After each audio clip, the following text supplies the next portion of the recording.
Hello friends, this is Lindsay Law at Youth Rising, a gathering place for families to talk about mental health.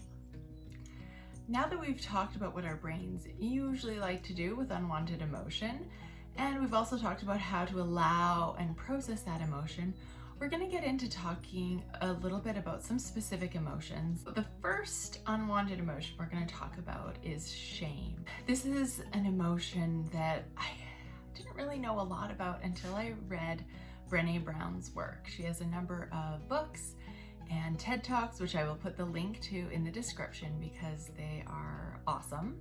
She really introduced me to this idea of shame and how it comes up in our life and how it is destructive and how we can help to overcome it. So I'm going to share with you one of my favorite takeaways from her about shame. Now there's tons more info, but this is one thing that I was able to apply immediately that really helped me. And that is outlining the difference between shame and guilt.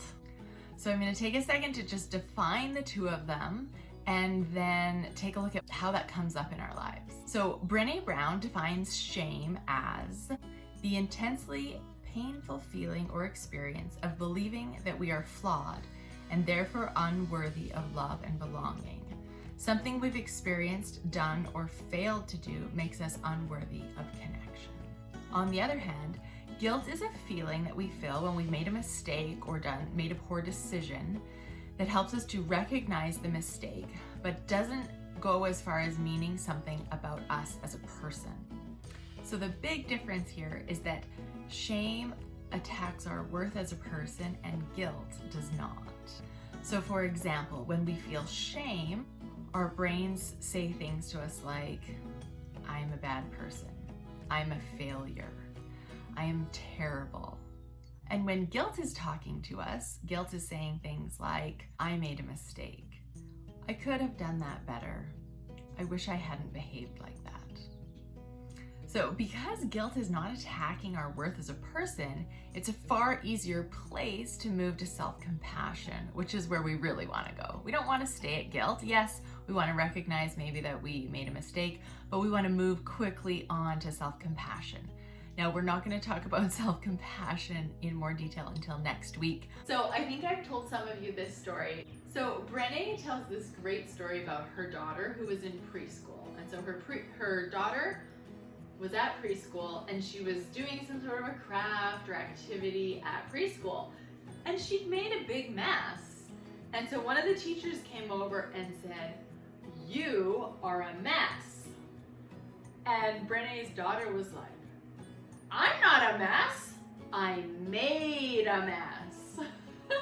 I love that story because it shows how someone from very early on can understand the difference between I made a mistake and I'm a bad person because I made a mistake.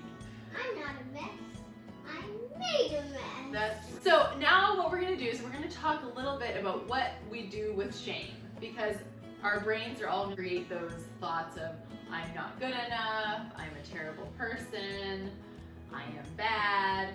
And so we want to figure out what are we going to do when our brains start doing that to us. Do you guys remember how we went through that now processing emotion thing? Do you remember what the N stood for? It actually means name it. So we look at the emotion and we're like, we recognize that is shame. How do you know it's shame? So it's a thought that attacks your worthiness that creates the feeling of shame. The next letter in our NOW acronym is O. Own it. Own it and be open to it. So when we're feeling shame and we're owning that, we recognize what are those thoughts we're having and we can write them down. And what Brene Brown also talks about is shame cannot exist when we talk it out. Shame derives its power from being unspeakable. If we cultivate enough awareness about shame to name it and speak it, we've basically cut it off at the knees. The way to combat shame is to talk about it with someone.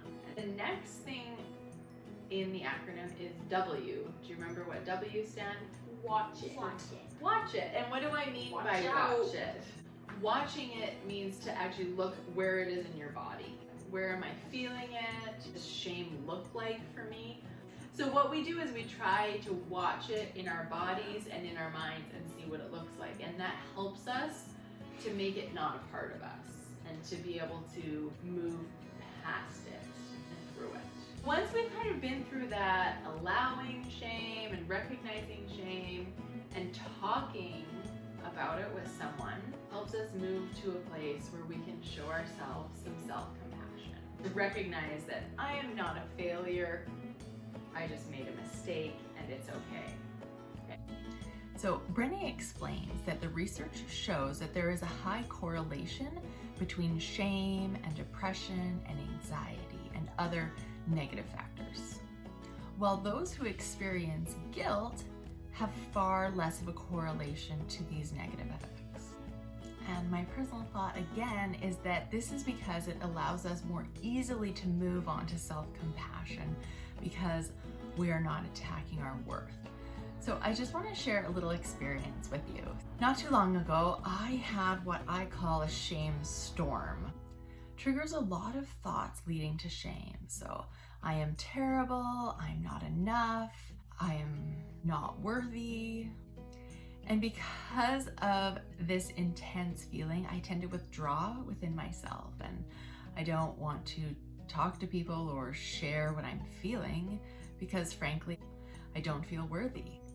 I also start to think that if I feel this way about myself, then all the people around me must feel that way as well. So as I go in myself and I withdraw from the people around me, the feeling of shame actually intensifies. It affects my connection with others and my feeling of love and belonging. So Brene teaches us that one of the antidotes to shame is sharing it with someone we trust. Speaking shame shuts it down.